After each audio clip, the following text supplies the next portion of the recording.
Brandy's going to give his takeaway on all the results. Just a quick snapshot, if you will. Now, we won't go back over the Vegas round 1 games. We'll just go over the 6 games played in this round. We spoke about Roosters Broncos on Friday, but the quickest takeaway on that one? Yeah, Payne Haas was outstanding, as were all the Broncos. And the Ben Hunt, the new signing, I think will be the signing of the season. I think it'll be the best signing in 2025. The Roosters were disappointing, very disappointing, but on the upside, I thought Robert Toya and Mark Nawanga-Nitawase showed plenty. So I think their centres look good, but there wasn't much happening around them. No. Okay, solid. All right, Knights, Tigers. I've already said the Tigers won a disappointment of the weekend. Only because I expected more and their opponents were poor and still beat them. Work in progress. They were disappointing. 8-0, I thought they were doing enough. I thought they should have won the game from there, but they didn't. Kalen Ponga was the best player for Newcastle, and if he continues to be, he might get them out of binds all season and might win them enough games to, I'm not even going to say make the 8, but hover around that. Also Friday night, Rabbitohs fighting win against the Dolphins. I thought the Rabbitohs were absolutely gone, done and dusted during the second half and found a way to win, and that's a good quality. Yeah, 12-4 at half-time. The Bunnies were up 14-12. They trailed 52 minutes into the game.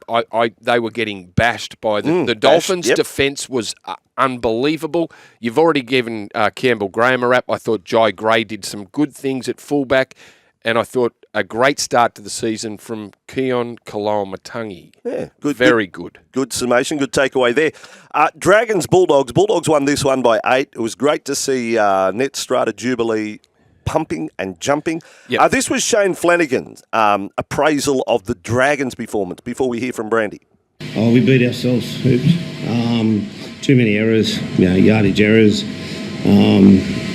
Just didn't give ourselves a chance, just dropping the ball on kicks. Play 2 coming out of our end. I think they had 3 play the balls in their 20 in the second half, just no field position. But it was, we just turned the ball over. When we get field position and we can play footy, we can score tries, but when you turn the footy over and have errors like that today, 68% completion rate, you're not going to win. Pretty honest appraisal of Shane Flanagan. They were spirited at the end, but what I do know is that Canterbury, and I've said it all along, the defence is real. You don't fluke the defensive numbers Canterbury achieved last year. What I saw in off-season training, I thought they're going to go better than last year, and then I got to see it in practice on Saturday.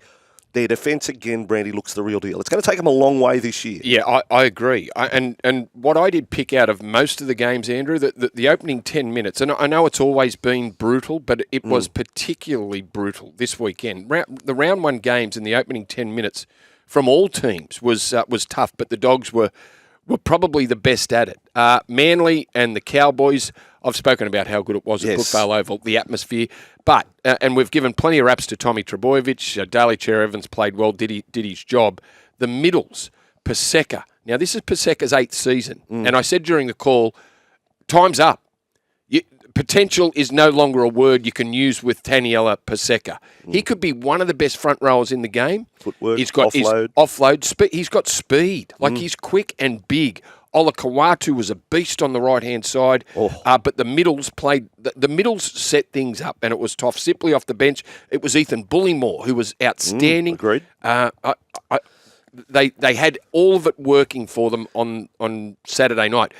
Just on the Cowboys. Yep. Now Thomas Duffy on debut, 21-year-old Queensland halfback, Queensland Cup halfback of the year last year. I think, and I obviously haven't seen a lot of Thomas Duffy, but you know who I think can play, and he might be in the Jackson Purdue. Okay, he's a very good, and now he's versatile enough to play in the centres because they've got some injuries. Could be their Tyron Wishart, if you will, and Wishart came along in leaps and bounds last year. He's a very good player, Purdue. All right, my worry about the Cowboys is it could be a fluctuating season like last year. At their best, you think, wow, they could play top 4. At their worst, they stink to join up. So I don't know about the Cowboys after one game this year, but this is what Todd Payten was a little cryptic post-game. He said he had a good chat with the players after the match. Here's Todd Payten. I spoke about some of our individuals being off the mark, asked them to have a think about their prep, physically and mentally. Then asked a question which I didn't need an answer for straight away, but we'll talk about that tomorrow. And then told them to be ready to work and come back to work through the week. It's round 1. They put their heads down and.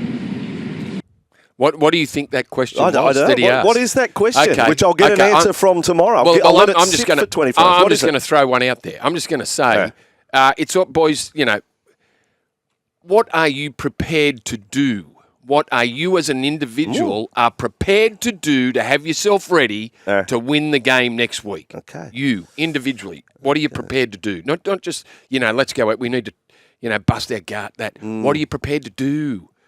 You. To win the game. Right. Okay. You have to look at the Cowboys, so the social media. There was a lot of posts of them hanging around the city. I saw the boys out and about. Nothing sinister, I'm not saying, but it was interesting that photos out in the city and looking at the city of Sydney. Anyway, was Todd Payton not happy with some... Yeah, a little bit. Tourism Sydney. Maybe. I'll have to go back and have a look. But there were. I did see some posts. Oh, that's interesting. Yeah. It's not Vegas. They've just come to Sydney. It's not that big a deal, is it? Yeah, but anyway... We used to think it was from Penrith, okay. Sydney. Yeah, sure. In the big smoke. Whoa. Let's let our hair down, boys. Right, okay. That's different era, but different, We'll go to that. Times are different. That sounds like a Wednesday segment to me called Brandy back in the day.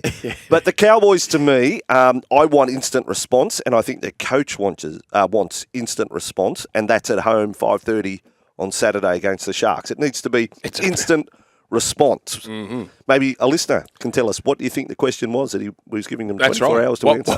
What did Todd Payton ask? What did he ask? When wagon wheels go around, they look like they're going backwards. Why is that? Was it a question or a statement, do you think? Did he make a statement? He said it was a question. Okay. His statement was that it was a question. Yeah, right. And he said, I'm giving them 24 hours to answer. And I think we've covered the Eels and the Storm game enough, or do you want to hear from someone?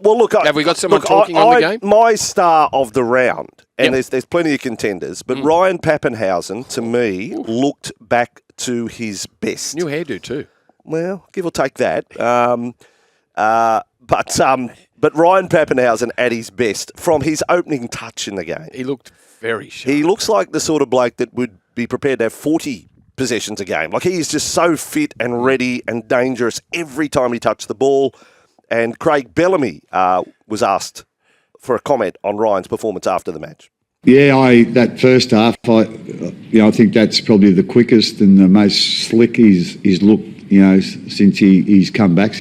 Like I say, to come back how he has, it just goes to show, the amount of work he's willing to put in, and I suppose his patience as well. Like I say, his first half here this afternoon, it was outstanding, and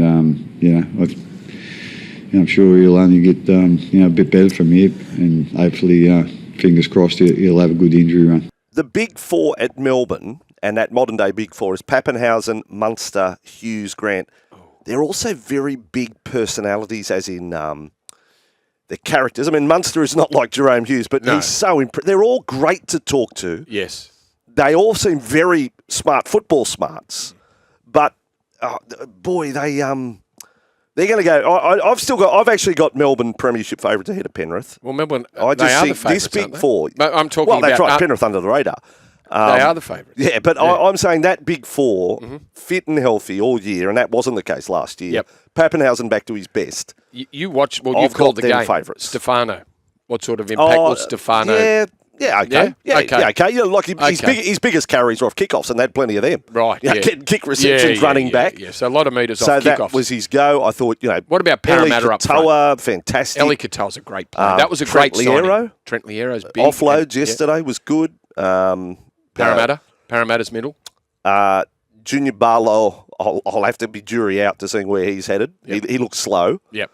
Didn't look dynamic. Kelma Tuolungi, he's just all over the place. You never know what you're going to get with him in the back row. Mm-hmm. Jermaine Hopgood, best forward for Parramatta, and again, still he's an offloader. Good player, Jermaine. He can mix it up. He's a good player. But no, Parramatta, I again, a bit like the Cowboys, I need instant response. I need to see better. Yeah. And Tigers Parramatta is the perfect game to produce it. Okay, I've got a question for you through Steve. Ooh. I'll just read it out. Oh, okay. Steve says, out of the three fullbacks, one from Penrith, Manly and Melbourne, who would be the New South Wales fullback right now? Steve from Narellan.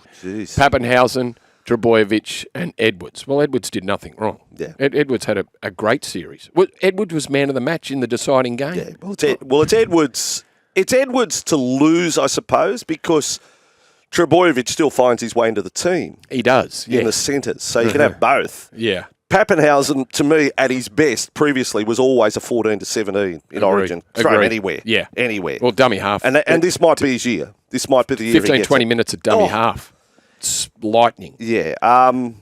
Wow, New South Wales. You got me salivating thinking about Edwards, Trbojevic, Pappenhausen. Well, it's in round form. one. We may as well start talking Origin. Okay, It of is course we round should. one.